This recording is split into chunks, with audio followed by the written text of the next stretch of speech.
Kalau mu betul-betul nak jadi orang baik, satu jalan keluarmu kamu kena keluar daripada kampung kamu. Kerana kampung ia penduduknya jahat dan ganas. Kalau mu masih duduk dalam kampung itu, nanti mu tak boleh nak baik. Hatimu berasa nak jadi orang baik, tetapi penduduknya pengganas, buruk. Maka kadang-kadang penyam kamu suruh jadi buat keganasan, moga-moga berani. Orang ada kes dengan orang lain, ambil musuh pergi. Orang berani.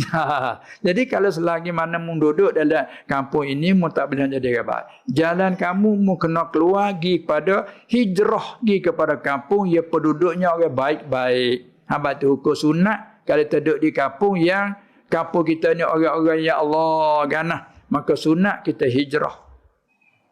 Carilah kampung yang penduduknya orang bagus-bagus. Kita boleh tupan kebagusan dia tu. Maka dia pun nampak jalan. Dia pun keluar. Nak pergi kepada tempat yang bagaimana ditunjuk. Sampai di sekerat jalan, kau kata, rebah. Mungkin berjalan seorang diri. Rebah situ, kembali ke rahmatullah.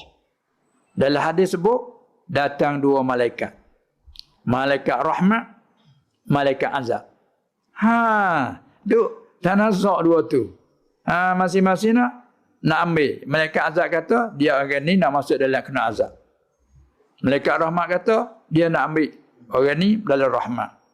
Jadi, dua tu orang bertanya panggil berebut. Sini panggil tak berebut?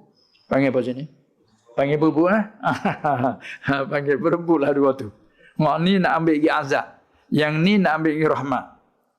Sebab apa? Masing-masing ada alasan. Yang ni kata, sebab tempat dia nak pergi sana, dia tak sampai lagi. Sebab dia tak ada bertawabat lagi, tak sampai lagi tempat dia nak pergi tu.